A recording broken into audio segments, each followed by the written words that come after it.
Hello, everyone, and thanks for joining in. Today, we have Abhishek Rungta, founder and CEO of INT, and he will be joined in conversation by Mr. Harish Agarwal, managing partner of Kolkata and Bangladesh offices, EY. Indeed, a very interesting discussion on various aspects of digital transformation today, based on the first-hand experiences of our speakers. Please keep posting your questions. We will take as many as we can. And without any further ado, over to you, Mr. Rungta. Yeah. Thank you so much, Ishani. Welcome, Harish. It's a pleasure to have you in this. And I just, on behalf of everyone, I would also like to, welcome all our audience on Facebook as well as YouTube Live, so that you are all viewing it from there. But feel free to drop in your questions. Ishani will gather it, and we will try to address this towards the end. I have lots of interesting questions, so I don't know how much time we will have for your questions, but I really wanted to get hold of Harish to ask some very interesting questions based on his experiences. So again, welcome Harish. Thanks so much for taking out time. This is really, really valuable for all of us. So Harish, coming from so much of experience and background, obviously you know that digital is a big change for a lot of companies, especially we are talking about traditional companies, right? Maybe they are in financial services, or they are in manufacturing, or they are in trading. There are different businesses all over. No, a change that can change the fundamentals of the business actually, right? So tell me, when do you think these businesses decide to change? Because when do they decide to adopt digital? Because I feel that the adoption of digital in India is still not very high. It is there, but it is kind of a little forced. So when do you think these companies decide to really adopt digital? Thank you, Abhishek. And before I start, thanks for inviting me. I'm very excited to be, talking to yourself, and thankful to to your team, IndusNet team, and to everybody out there. Very good evening, and look forward to engaging with you. Abhishek, to your question, I have a little different view on this. I think digital as a concept took off where when consumerization in IT came in, where when I was growing up, I'm in the mid 40s, and I think you're probably a few years younger than me.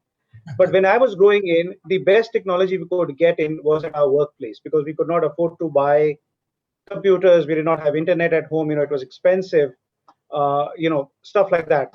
But our children in the last 15, 20 years increasingly have had access to better technology at home than they would get at workplace or at their schools or colleges, etc. Well, schools, colleges actually probably ahead of corporates now.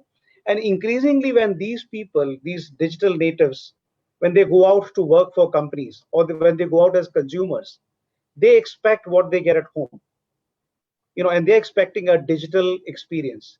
They don't want to deal with paper. I mean, I'll tell you a small story. I was sitting down and watching a rerun of Yes Minister with my daughter. She's 12 years old, and the phone rings, and the secretary picks up the phone, and she takes a note, a note of what the message was, and then goes and gives it to the minister. And my daughter went, "What is this device?" Because this was the phone with the wire, which had this thing, that you dialed, and then you made your notes or whatever. Our children have not seen these things. They've only seen a mobile device. They've not seen a world without a mobile device. And increasingly, they don't even want to type stuff. They want to talk to the computer. Yeah. You know, uh, for me, when I started using a mobile phone, it was a change in my life. Then when I started getting a mobile phone which could be unlocked with my thumb, it was different. Now you don't even use your thumb; you just use your face and you talk to your phone. I see at home my daughter tells the TV to shut down. She doesn't use the remote to shut it off. She says TV shut off, and the TV shuts down. And I think these guys are going to demand the digital services from businesses. Businesses will not be able to get away by doing business in the old-fashioned manner. These children are not going to go into banks, like we used to go take a token, sign a check, write self on it, then sign behind it, give it to a teller. The teller would say, wait, I'll give out cash to you. These children are not going to be wanting to use cash. They will want to use digital currency. And I think that is something that will drive. And to your point, it's we are behind in India, and I think we are behind in India because it took us time to catch on to we had something called the digital divide. But now if you see with the mobile revolution, where people could not afford computers in India, but now everybody affords mobile, and data is so cheap in India, our consumers are now in sync with the world, and they are buying tickets online, they are doing their news reading online, they are doing their banking online, and this trend would continue. These kids are not going to go paper. So are you saying that the digital change in India will be driven bottom up instead of top down? So where the company comes, the management comes, brings a beautiful idea, and then kind of drills down inside the company and then goes to the consumer. So that I would say Right. is a top down approach. But here, what I understand from you is that in India, the digital will be mostly driven by the bottom up approach, where the consumers will go and push the companies, and they will kind of reject the companies which are not aligned to their needs. That is my personal view, Abhishek, and I think this COVID pandemic has also confirmed it, whereby Yeah. we were sitting at home, we could not go and buy stuff, so you had to buy stuff digitally, and it's kind of just accelerated the process. I think it'll be a mix of bottom up and top down. My view is the share of bottom up would be higher, the pull factor would be higher. Businesses will want to go to digital to stay competitive, at the same time to save money, because obviously when you go digital, it becomes far more efficient to deliver services. If you are a manufacturer and you're running machines, if you're doing preventive maintenance of the machine manually as per a schedule, then you're being more expensive. But if you were to put sensors on the machine, and the sensors would tell you when to do preventive maintenance, obviously it will save you money. So to that extent, where it's customer facing, my sense is the customers would derive it, would drive the intensity to go digital. But where businesses will really go digital is when it'll help them save money. Right. No, I totally understand. And I think that is the reason why the banking industry has gone digital in such a big way. And now the insurance industry is going, because here the consumers are demanding digital, right? They are not interested in those long, insurance contracts. They just want it delivered to them as a PDF file on their mobile phone, which they can carry wherever they go. So I totally understand your point, and I agree to a great extent with your thought process that in India, at least, the digital will be driven bottom up more than the top down approach. Great to know that. Where do you, so obviously digital is kind of synonymous to innovation, right? Because digital is all new, right? And new ways to create value. That is where we talk about innovation. So where do companies go and look for innovation in your approach? I mean, what do you think? Where should companies go and look for innovation? So I see that there are three venues, primary venues. One is advancement in technology. So they can see that there is some advancement in technology. Can I use that technology to improve something inside my company? And I innovate certain thing. Second is basically customer needs and want. A particular customer has demanded certain thing, or the customers are getting better served by my competition. So maybe I should also adapt to that, and I should also go digital. And the third one is competition, right? So the competition itself is changing the rules of the game. And at times they actually disrupt the whole business altogether. So then I have to go digital. If I don't go digital, right, my business doesn't even survive. So what do you feel is, where do companies, where they should look for their inspiration for innovation? I think a mix of all of these, Abhishek. If you look at, for example, let's take an example of an Indian behemoth like Paytm. Yeah. Paytm is a great digital story. It doesn't charge you for the services. It gives you the service free, but it's extremely profitable. It came out by a need whereby people needed somewhere they could trust. But if you look at Paytm was, my sense is they got their inspiration from PayPal of the US, whereby people would park money in a digital manner and then use it to buy things online. And if you look at India, most people did not have access to credit cards, so they start putting money in Paytm. But then Paytm very quickly pivoted to creating these QR codes. You would walk into a shop and there would be these QR codes you would scan and you could pay, rather than sending an SMS. So I think I think it was a mix of all the three things that you said, but also they saw how they could become faster and a little bit more agile than their competition. So they stayed ahead of their curve, stayed ahead of the curve, and did not allow the competition to catch up. So it'll be a mix of these three plus, just thinking ahead of how you can stay ahead of the competition. Harish, I still remember, in 2000, when my company was in a very nascent stage, I went to the Reserve Bank office in Dalhousie, and I said that, I am accepting payments from PayPal. Am I doing something wrong? And nobody had an Yes. answer for months, right? They escalated my matter to Mumbai office, and they got a response almost after 8 months saying that, we don't understand what is PayPal. And we suggest that you don't use it until unless you understand the rules of RBI and FEMA. And I was so heartbroken. And that was the time I decided that, to really do this business that I am in, I need to open an office outside India. Otherwise, I won't be able to do transaction. But now you see, the same India, it's so ahead in its transaction processing. Like today, we see Paytm and all, they are much more advanced in digital banking compared to their UK counterparts, compared to their US counterparts. The only competition I would see with them is basically companies in Africa, where like mobile payments are like the de facto payments in many countries. Like they would generally pay for, even for the a coconut, they will pay by a mobile. They will not pay by any other means. Generally, they don't have that kind of a mechanism in those places. So I think things have changed. You're absolutely right. Yes, please go ahead. You're absolutely right. Just to add, I went for a vacation to Japan last year, and I didn't carry cash, because when I go to the West, usually I would not carry cash, because the only cash you need is for tipping. Otherwise, you use credit card for everything. So I went with the same funda to Japan, and I realized, to my extreme surprise, if you've been to Japan, or if our audience has been to Japan, it's a very cash economy. Right. Forget digital currency. They don't even use credit card in many places. You would walk into a restaurant and they would say, we don't accept credit cards, and it's normal. And I realized I was starting to pull out cash, from ATM very, very quickly to pay out. So to your earlier point, I would actually go back to the first question. In India, because it's a young population which is comfortable with technology, they are driving this drive. Whereas, Japan, because it's a little aging society, while they're very, very technologically ahead, certain things have they just not happened. They've just not transitioned to that. Yes, I totally agree. So yeah, so I go back to the discussion that we were having about how companies can adapt digital. We find that a lot of these companies, especially the incumbent companies, the traditional companies, right? They have got employees and customers who have to be party to the digital innovation they bring, right? Until and unless the behavioral change happens among the employees and among the customers that they are driving, right, it will be a very difficult thing for them to get done, right? And things won't happen, because I can make my company completely digital, but if my employees are not digital savvy, they are not friendly, right, things will not happen, right? And in many companies, it's very difficult to change people, right? Changing people, I think, is one of the most difficult thing that you can do anywhere in any company in the world, right? So how do you think people change can happen to drive digital change inside companies?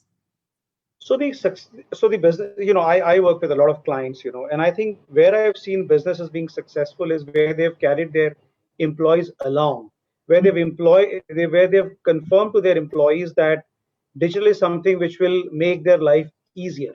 It would not take their jobs away.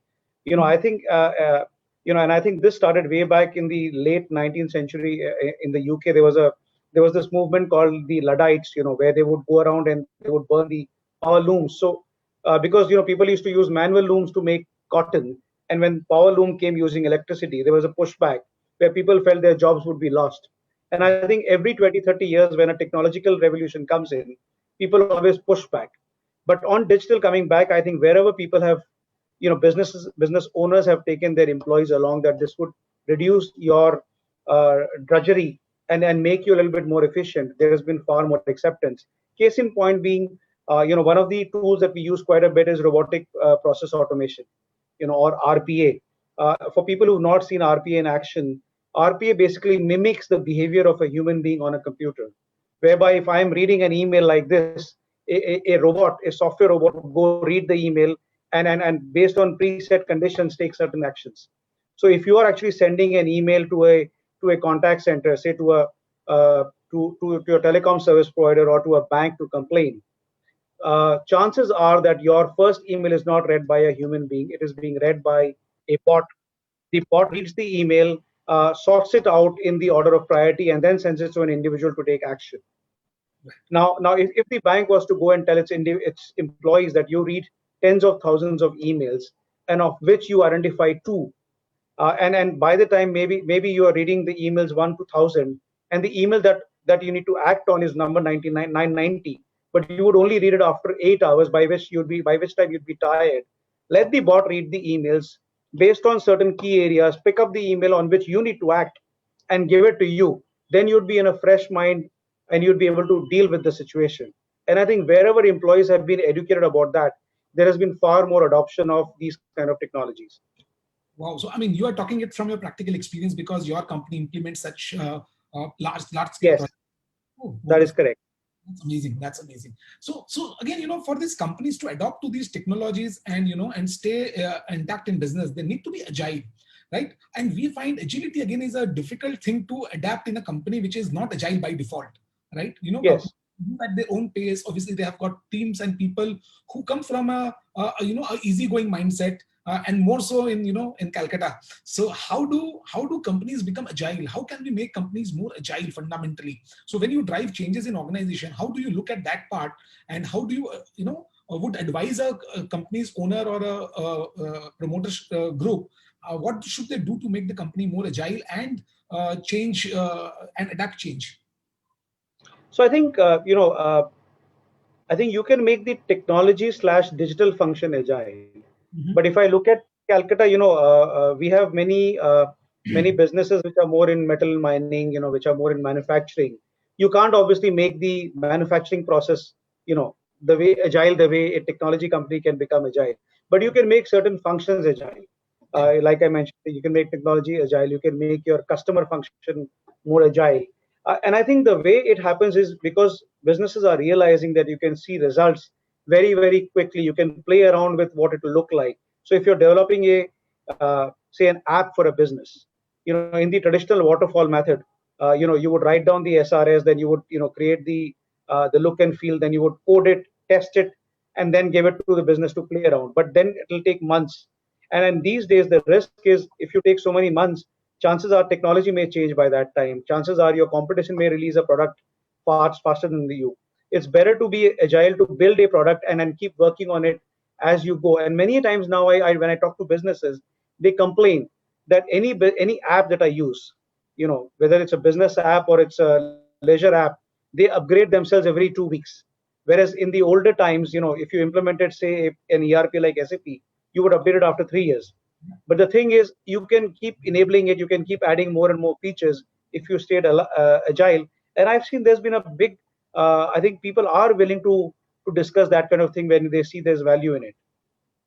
So if I hear you right, what you are saying is that to bring agility inside the company, you do something, you go out and fast and release things, and then you keep iterating it to get it more and more perfect, taking feedback from the people who are going to use it and who are going to benefit from that particular piece of tool. That So is correct. Yes. for the final release, which is the grand release after 1 year or 2 year or 3 year, where you do a complete band baja ke saath mein release, you are actually going out and releasing and iterating it again and again to see that it is a fitment.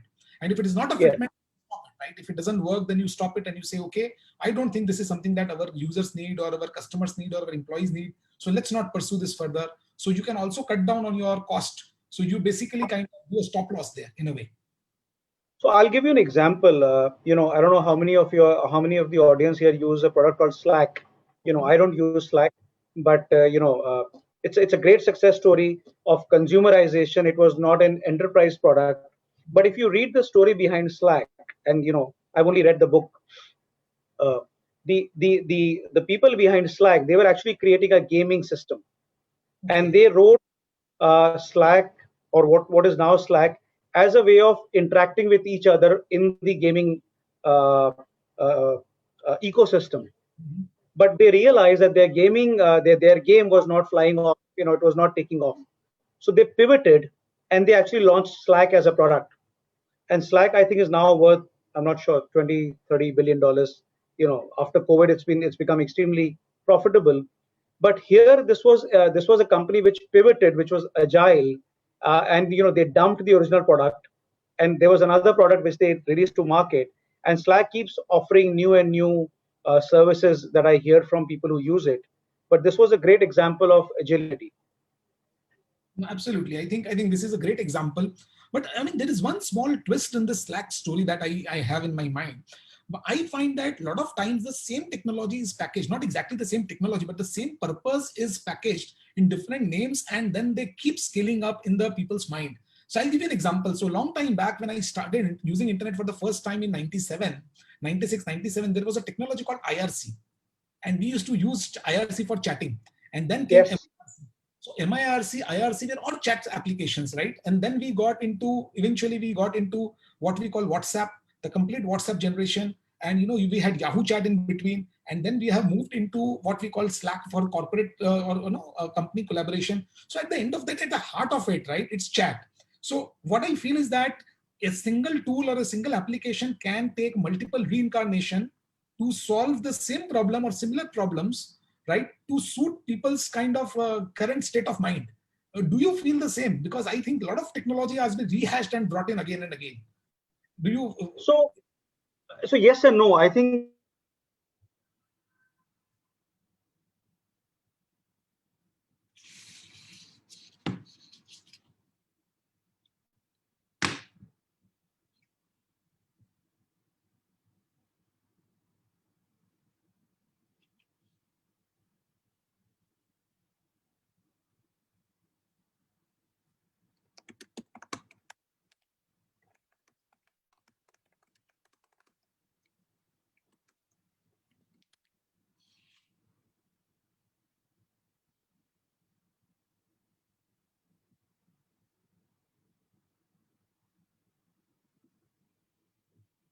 Hello, Ishani, is it Harish ji which who has somehow got disconnected, or is it? Yes, I think we are all connected here. We'll just coordinate with him to make sure that he. Yes, I'm on it. Okay, guys, I think Mr. Agarwal is facing some technical difficulty. He should be back in a minute or so. We are coordinating with him. Please be patient.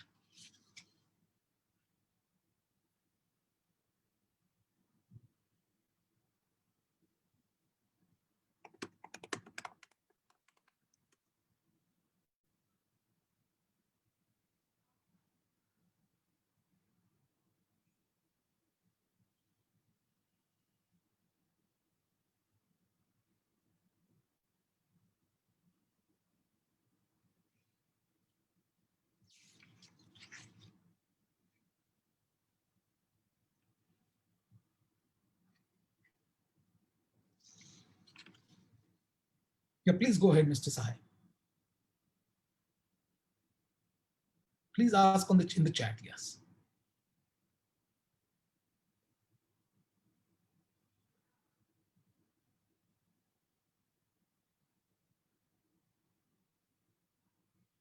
Mr. Sahai, you can ask your question in the chat or in the Q&A.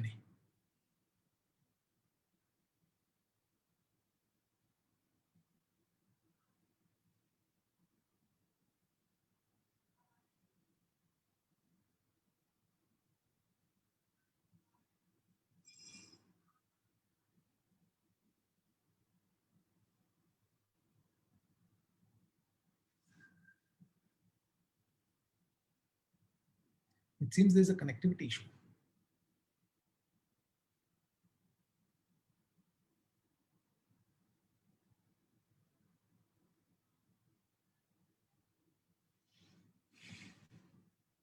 So if there's any question that I can answer for any of you, especially around digital transformation, I'll be more than happy to answer it till Mr. Agarwal comes back. So we can make it a little interactive, no problem. You can put your questions in Q&A. And if you have a question for Mr. Agarwal, you can also put that in. We can ask him when he comes back.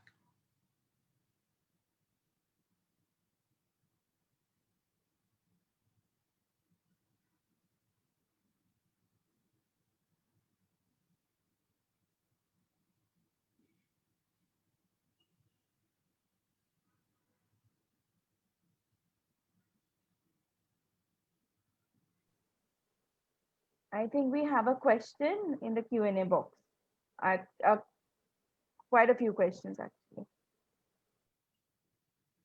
I think it would be best if Mr. Harish Agarwal answers the question on robotics process automation. Mr.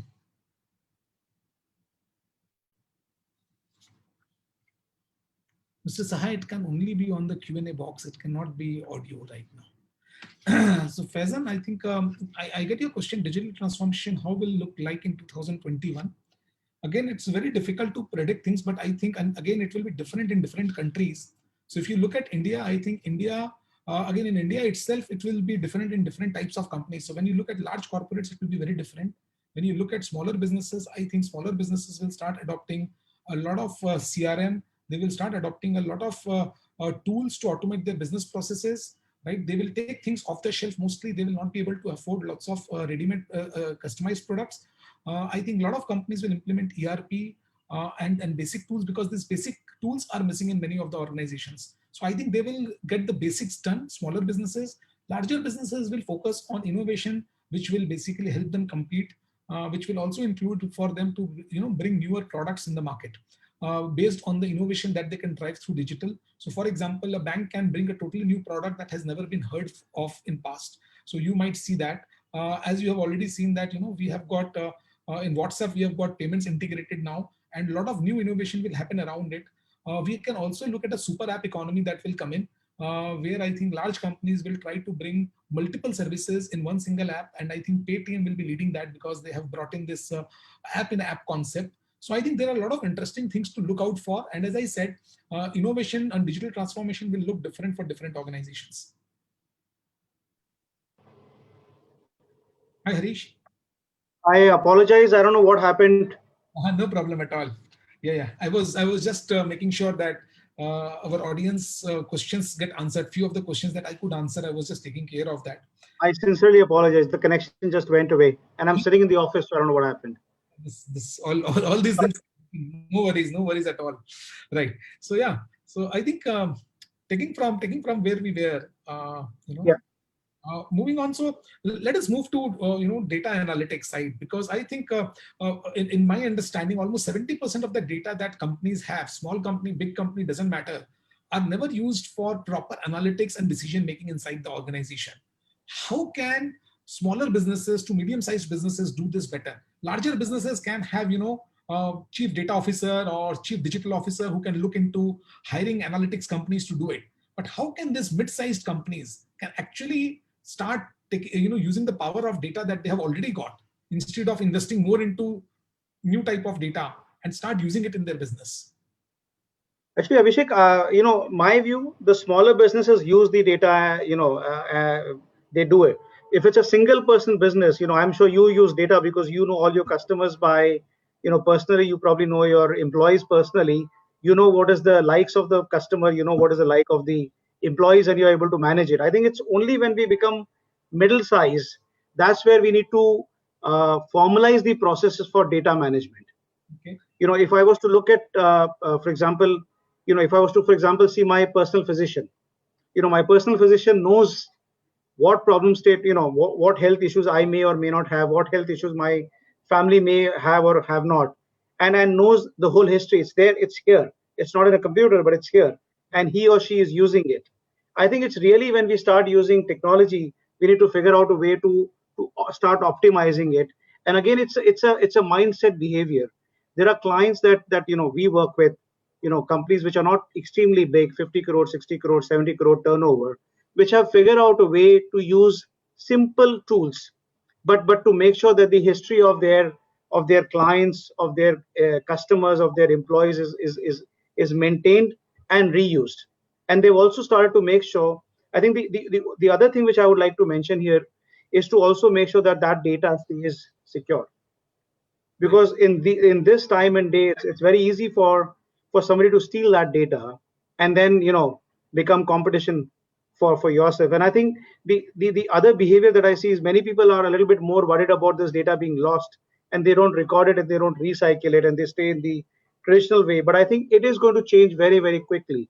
If you go and small thing, if you call up a restaurant now and ask for food, if the restaurant knows what food you like to order, what's your order going to be? If the restaurant was to say, what, we've got this for you, you like pizza in a certain fashion, these are toppings that you like, but what, we've launched a new pizza, would you like to try it? The customer delight would be significant. And I'm assuming you're talking about businesses of that size. If you talk about businesses which are big, like a TV manufacturer or a car manufacturer, I think they have the resources to deal with something like that. But it's really the small and medium sized businesses which need to start using. And many of these tools that we talk about are available free. You don't have to really pay an arm and a leg to start doing some of these things. I'm sure the kind of work that you do, you would be able to enable a lot of these businesses with not a huge amount of investment, but it's really a mindset thing. I think it's more about implementing the technology. So technology is available a lot of time free of cost. A lot of time I think that the small to medium sized businesses, which is the heart of India's economy, they forget to implement things. They do Right. not take too much of time and effort to implement and force themselves to use technology the way it should be used. Because again, when you are using that piece of technology, it's a change for you. And maybe at times you yourself are averse to that change. And when that happens, then those small things does not get implemented. I mean, and one of the biggest example is CRM. I have seen so many companies, they always keep struggling for CRM data updates, right? So they will always say, and I have faced it so many times that company owners will say, "Arey yaar, my people don't enter CRM data. What do I do?" So I think you have to tie in, and I think customer user behavior has to be worked upon, and you have to tie this in with something that they are interested in. So in one of the projects, I still remember, Harish, what we did was we found that the sales guys were more interested in knowing their quota and what is the status of their quota and what is their commission earned till that day. Generally, they used to get this information only after 21 days. After the end Right. of the company used to calculate it and put it online. So we suggested that why don't we make it real time, but only after they have entered the data for the day. So they had a mobile app and they were entering the data for the sales updates. And after only they have updated the entire sales data, then only they can see their reports.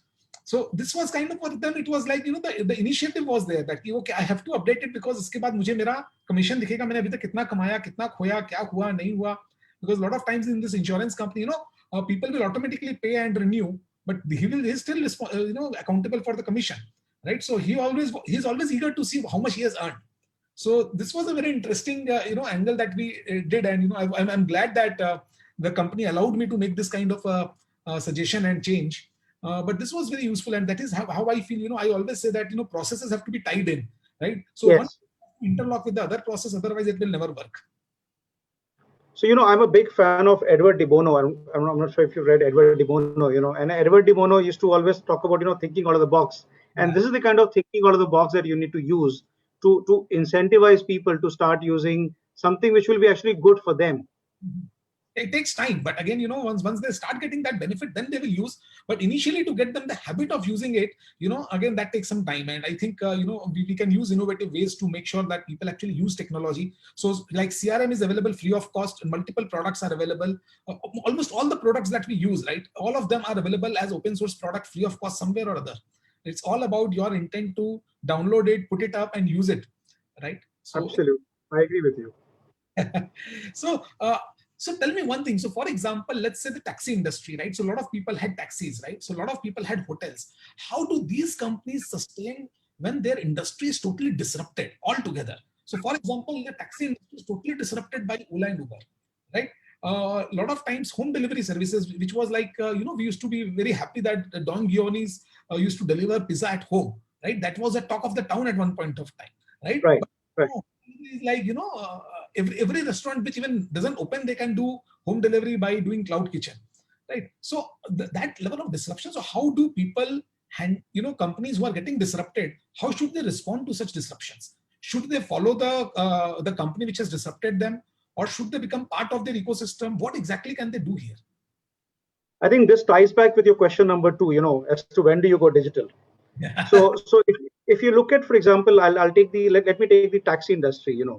How did Uber come into being? Uber came into being because Travis Kalanick, who used to live in San Francisco, in San Francisco nobody drives because those hilly roads are not easy to drive, and when it would rain or when it would snow, he would struggle to get a cab to go back home. So he thought of an idea: can I create an app to connect all the cabs? And I would when I'm still finishing my meal, I would tap one and the car would wait for me outside. But that obviously disrupted the taxi industry around the world. But if you again go and see London, London has always been famous for those black cabs. But the black cab guys, they actually innovated. They created their own app. That app is called Halo. You hail a cab, and the thing is, many people, including myself, if I go to London, I still like to sit in a black cab because the drivers would know about London. The driver would chat with me, and most of these drivers, they know every single address in the city of London by heart because they have to take a test, right? and that experience is different. So they adapted themselves to a new technology, and I'm told it's doing extremely well. And obviously they had a need to go digital, to start taking not start taking cash and start taking digital currency. So people have adapted to that kind of behavior. Then if you talk about, for example, the hotel industry, I was reading a story just yesterday, in fact, that because of COVID, the hotel industry is in a, nobody's obviously going for vacation. But two things have happened. People who are in leisure kind of hotels, where it's like a resort, I'm told they all sold out, because many people, instead of working from home, are working from resorts. But if you look at the other side of hotel industry, what they've started doing, for example, and this is again innovation, is they are saying, rather than work from home, and you can't work from office, why don't you come and work from one of our hotel rooms? I see. We'll make sure you get delivered lunch, you get delivered, it's a sanitized environment. So people are innovating using technology, and it is possible to make sure that you can do social distancing in a hotel using technology. So people are innovating. Excellent. No, absolutely. So yeah, I think yeah, companies need to look at what's happening around them and has to change their behavior, because at one point, sometime it is basically about their growth, but a lot of times it may also be about their existence and survival. So I think companies need to definitely adapt. So which digital technology, in your opinion, has maximum impact on Indian businesses today? Like we have got obviously mobile, you have got analytics, you have got AR, VR. We are talking about loads of technologies in today's world, right? So what do you think will have maximum impact on Indian businesses going forward? My view, I think mobile has been the biggest game changer for Indian businesses. Most people now have a mobile phone, and chances are it's a smartphone in their pocket. They don't have to buy a computer. They don't have to create an infrastructure. They don't have to buy a router at home. They don't have to take an internet connection. Mobile data are extremely cheap.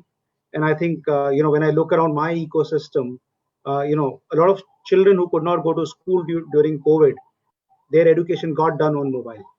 So it was a lifesaver. For many of us who are privileged, we have a computer at home. Our children could buy a computer. They had internet connection, but not for everybody. And this is something at the grassroots level. I think mobile was the defining technology, which has kept people going through COVID. And then if I see people have innovated to start using mobile for other technologies. So if I was to pick a technology which has really been a game changer, at least in the last 15 years, it has been the mobile technology, and it will continue to for the next few years. Okay. And how do you see, because VR is being talked about a lot, AR and VR, what do you see will be the overall adoption of these two technologies in days to come? Because we are listening more about it, more as an exclusive item, right? We are not seeing in practical everyday use. So do you think that this is going to come in practical use on a kind of a basis very soon? Or Definitely. Imagine if you're buying a house. Right now the builder shows you maybe a model flat and shows you a map. But imagine if the builder could build a virtual outlay of your flat, the one that you're wanting to buy, and then put in furniture the way you would want to put in the shades, etc. Put in the paint the way you want to do it.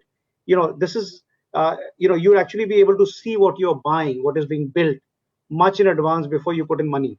So my view is this is going to be a huge differentiator as the technology becomes a little bit more cheaper and more available, and more people become aware about how to use VR to their advantage. I'm pretty aware that you are very well connected in the startup ecosystem. You already work and support lots of startups as well. So what do you see will be the, according to you, what are the 2-3 defining factors that makes a startup really succeed? Like really go out and build a business which is valuable for not only for them, but also for the society. What are the 2-3 things that you really look at, which makes them great? I think I'm a bit conservative that way. I think I believe that these startups should have a way of starting making money. Maybe not in the first year, but there should be a clear path to profitability. There are a lot of startups. When you talk to them, there's no view to start making money, and you have to start. And I'm not wanting to sound here like a profit, guy too focused on profit, but you have to give money back to the investors, which could be the guy who's actually starting, or his parents, and then also start rewarding the employees. So I think there has to be a clear path to start recovering the investments. Secondly, are you innovating or are you copying? If you innovate something new, then the profitability, or sorry, the return on investment can be huge. And the third thing is, a lot of people have now become focused on linking things, like to become a platform, or to create a network. And I think that we have to move past that to start delivering something which will be a little different. A complete value. Yeah. So like, for example, we're talking about VR and we're talking about startup. I'm just thinking, when I go to buy clothes, if I can start, and then nowadays there are apps which show what I would look like if I'm wearing that cloth. But if that could be made a little bit better, that's something of real value. I can see, shop at home, without venturing out. I'm saving money, and somebody else is also going to save money. Sure. So I have more questions, and then I will open the floor for our audiences as well. I think I'll keep you busy with few questions for next 10 minutes, and then for the last 10 minutes I will open it up for the audience. So what is your personal view on digital tax? So companies like Facebook, Google, they all basically make the consumers as the product, right? So they are basically making money off us using them. And obviously the entire money because since there is no cash transaction happening, and all the cash transactions, so they might be using us, but the cash transaction for that might be happening in US, who is trying to target us to do some branding, right? So Indian government doesn't get any tax, right? So are you in favor of digital tax? And how do you feel that this whole privacy problem can eventually be taken care of, or this disparity that we see in the industry, especially in the digital industry, can be taken care of in days to come? Thanks, Abhishek. I think that's a very pertinent question for these times. So, I'm going to be a little verbose here. If you step back and look at tax, tax has a concept called permanent establishment. Right. Whereby if you are, say, an Indian business and you go and set up a shop in another country, if you meet certain criteria, you create something called a permanent establishment. Right. And that permanent establishment can be called whatever it is called, but it applies to individuals, it applies to businesses. For example, if I as an individual was to go and live in another country, if I was to spend X number of days, I would be liable to pay income tax in that country. You as a business, if you were to open a shop in, say, Singapore or England or US, in fact, US is a little bit more complex, because in the US you pay tax at the federal level as well as for the state. And then in certain cities also you have to pay city tax. So you have to pay taxes if you have a permanent establishment. So my view is digital tax, is something which will have to come, because in a way these companies, they could be based wherever, but they create a permanent establishment in the country that they're serving. So you are, and the way I think the regulation, the revenue authorities measure permanent establishment will adapt. Today they measure it more on, are you making income in the country?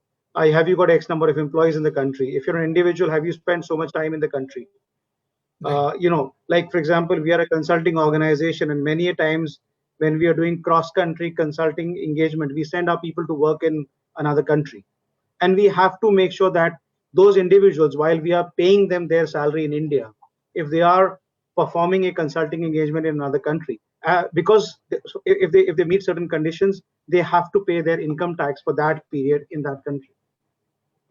They are not being paid in that country. We are paying them here. They're employed here, but they are performing their work in another country.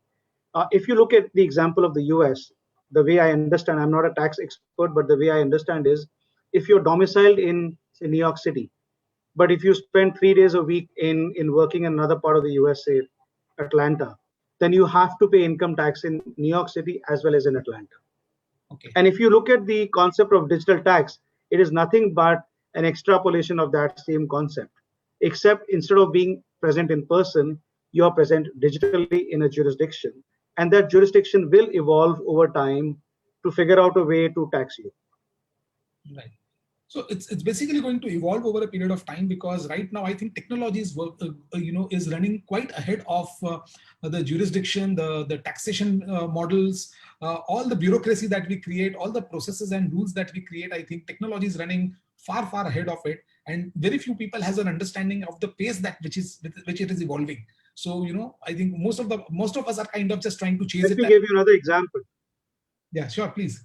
Let me give you another example. If you bought a magazine which was not published in India, and that magazine wrote something which was contrary to our security requirements or to our philosophy, uh, if that magazine is sold physically in India, we could actually catch them and say, you know what, you cannot do something which is contrary to the laws of this country. But if that magazine is only delivered digitally, how would you catch them? I mean, leave aside the tax issue. Can you catch them? So we will have to figure out a way. We will have to evolve a way to start applying our rules on people who are delivering digital services from another jurisdiction.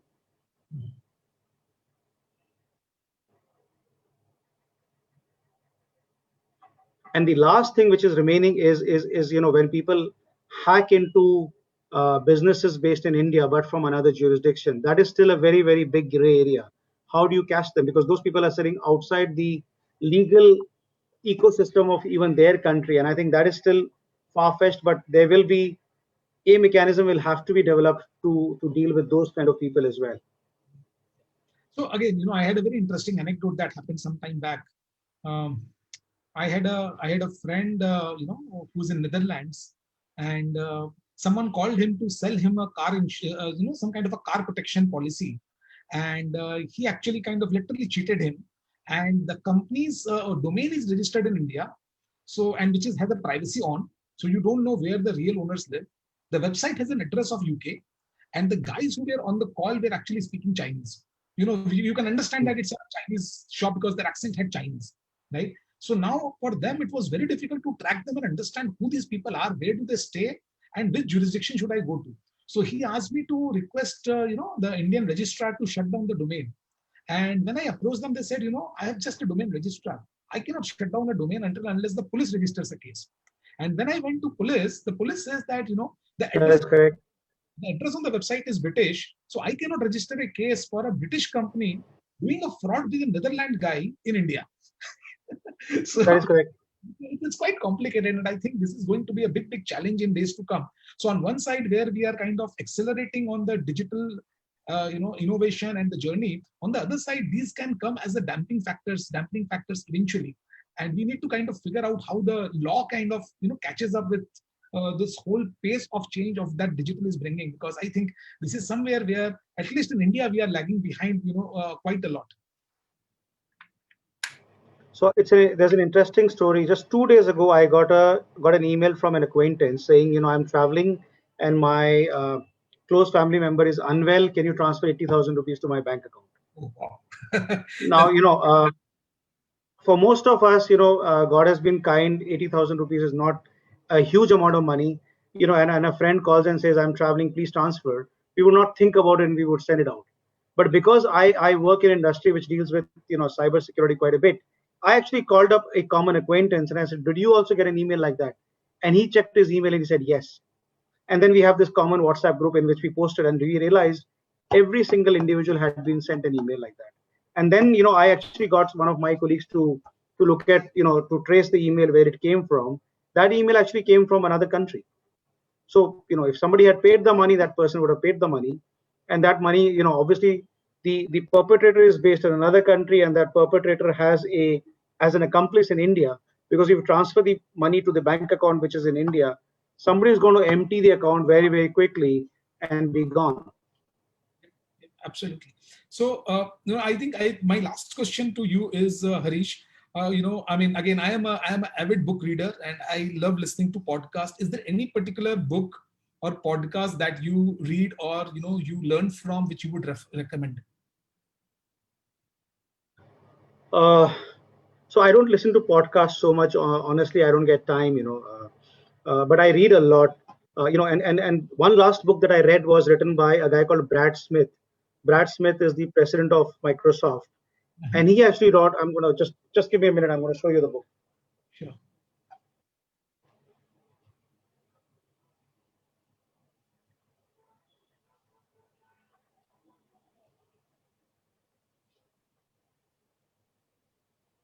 It's a very pertinent topic for what we discussed.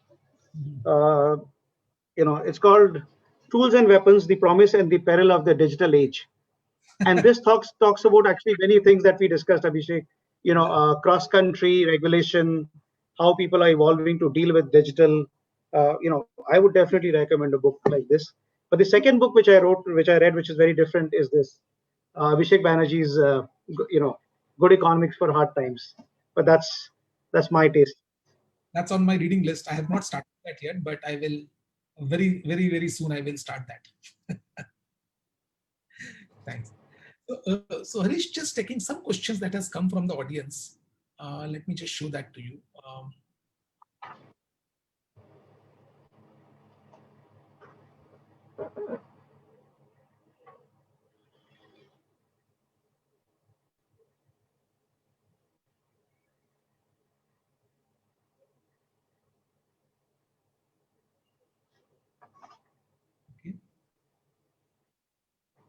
I'm just going to take some question which is going to be really interesting for everybody. I will need a little bit of a time to look through that. Sure.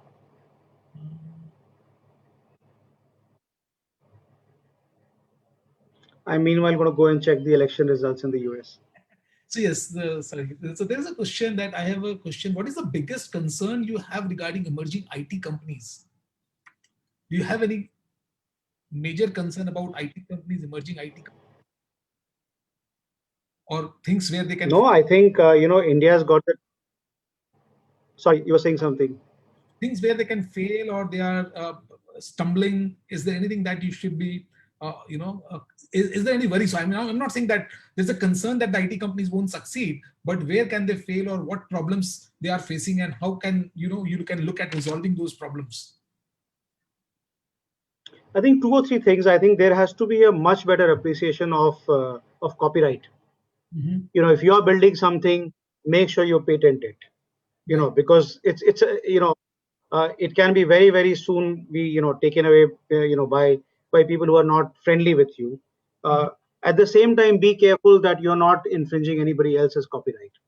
Sure. These things are becoming increasingly important.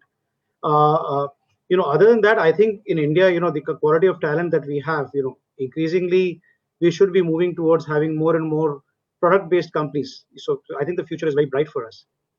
Excellent. Yeah, absolutely. I think product companies are growing rapidly in India. So India is no more just a service destination for the world now. It is much more than that now. Right. Payal asks a question that, would you like to help us with an example where robotics process automation is implemented in everyday life of a school student in India? Honestly, I'm not aware of any such school which is using robotics, RPA, robotics process automation. Many large businesses are now using robotics process automation. So I mentioned this briefly, and I'll expand on this example, and then I'll give a couple of other examples. If you were to send a complaint email to I would think any of the telecom service providers, chances are your email first goes to a robot. The bot reads the email, and if it's an unhappy email where you're complaining about something, you would immediately actually get a response, and then somebody will get in touch with you. I actually had a great experience, where I live, and I'm not sure if this is RP or some sort of a digital, but this is a great experience where I live in Calcutta. During COVID, we had a fire. Our meter burnt down, and I was trying to contact. This was in middle of the night, 2 o'clock. I was trying to contact the electricity service provider, and obviously there was nobody in the call center at 2 o'clock. So I tweeted, and I was so surprised. Within 30 seconds, actually somebody called me. Wow. Having read my tweet. Wow. I don't know if they use RPA, but I'm assuming they have some way of digitally informing an individual who was informed that there is a customer whose house is at the risk of burning down, and somebody needed to come and switch off the electricity. And obviously, we were calling fire brigade, etc. And I think this was a classical example of somebody using either RPA or some sort of a digital technology to react to a situation much faster. Sure. So there is a question from Mr. Sahai. he's asking, how do you sell your products to public sector where procedural protocols are still in, still not using digital technology that much? So, public sector companies, which does not have to compete really many times, right, and aggressively in the market. So how do you actually go and sell digital services or products to them? For them, it is like they are a little easygoing. Yeah. Actually, I would say yes and no, depends. Many of the public sector banks now, and I'm not going to name, but one of the largest banks, when they launch their app, the banking app, it's probably one of the better apps available in the market right now. You can guess, it's a fantastic app. I use it. It's a public sector company, one of the largest public sector banks, if not the largest. It's a fantastic app. But if you go and talk to the government, and I do and go and talk to governments, their objective is what? Their objective is also to make sure that their customers, which is us citizens, are happy, that their services reach the citizens, that their employees are happy, and obviously they save money. So you actually, when I start interacting with government, I realize that many of them are going digital in a big way. You may not see it, but for example, if you look at land record, increasingly land records are being digitized. They don't have to pull out paperwork. Income tax, that's a classical case of a government people interface. These days, you file a return electronically. You get your refund back electronically. Assessment is happening remotely. You don't have to go and meet your assessing officer, unless in exceptional cases. So these are classical cases where the government has actually gone digital. If you look at, for example, railways, they went digital so early. When they were digital with their ticketing, with IRCTC. So there are great success stories, I would say, in the public sector too. Yeah, no, I still remember, in 2014, when the new government came in, they called 22 companies in a boardroom, and they said, we want to launch the MyGov mobile app so that, even the remotest person in the country can contribute to the suggestions to the government based on certain topics. And obviously, we worked very hard and we won the contract and we delivered that product within 3 months. But that also gave me an insight how the government works, right? The government is interested in solving problems. They are interested in going digital, but obviously they are huge, and they have the amount of data that they have to deal with. The number of people they have to deal with is massive. So I think we cannot just put all the blame on them straight away that, they are bureaucratic, because they also have the legacy. And I think a lot of times this legacy is also, useful at times, because a lot of times, you cannot just bypass all security controls and just go, berserk, right? So because, as I said, a lot of things are still, in confusion, because I'll give you two more examples. I moved from Delhi 5 years ago, and I remember I was going above 60 on the Ma flyover, and I got an SMS that you've gone over limit, and that SMS had a link, and that link, if I clicked the link, it took me to a interface where I could pay the fine electronically. Wow. I was amazed. You don't do that in many of the Western countries. I clicked on the link. It took me. I through net banking, I paid the fine. I got an SMS that your fine is done. Kolkata police, for example, and I saw that they have this app for smart parking, whereby actually if you have to park your car in Kolkata, that app will tell you where parking is available. I am told that Kolkata police actually uses drones to monitor traffic flow. Yeah. So they are using it. They may not be as slick as many of the private sector products, but I think the governments are using a lot of digital technology. Absolutely. So I'll ask you my last question, which is again coming from one of the audience, Faizan Mubarak. So Faizan asks you, I'm interested to know, will we have any censor board for digital platforms like Netflix, Amazon, and so on and so forth? Because obviously the content there is not necessarily the most decent content at times. So do you think we will need to have, or we will have any kind of a censor board for that at time, in near future? I'm going to give you my personal view. The thing is, I've got these OTT platforms at home, but I have controlled access to my children for what they can watch and what they can't. So there is some sort of a censorship, but that's the families organizing it. I'm not sure, what the governments will do, but I think we can control what our children watch ourselves. It's not very, very difficult. I have to just go and put a simple password, and then the system, it blocks it from what my children are going to watch. on the computers also, I block what my children can watch on YouTube, which websites they can access. It's something very simple, because I don't want my children to be exposed to certain kind of things, and I'm sure so can you. Absolutely. No, I totally agree, because here you are subscribing, here you are adding the members, and those members are only using it, right? It's totally up to you how you are using, because it's a personal consumption device and which has got a control, right? The television doesn't have a control. If you have a television, it will run and people will see it, right? This you can have control, right? And you can Yes. and you can decide that only you will see it or multiple people from your family will see it. So I don't see that you really need a censorship for necessarily here. But yes, if you have it, I think there will be lots of discussion around, about the freedom of expression and all that will go around. So let's see how it goes. We are in unprecedented times.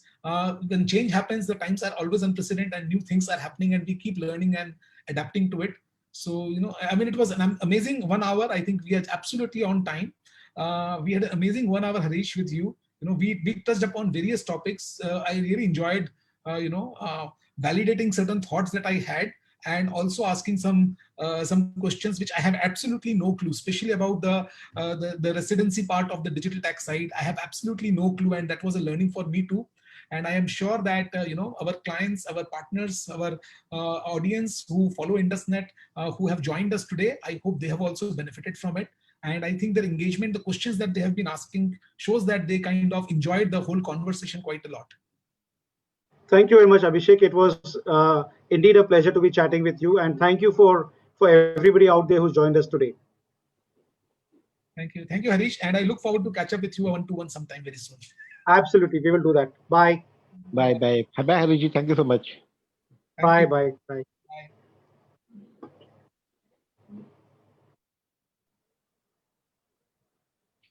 Yes, I'll take.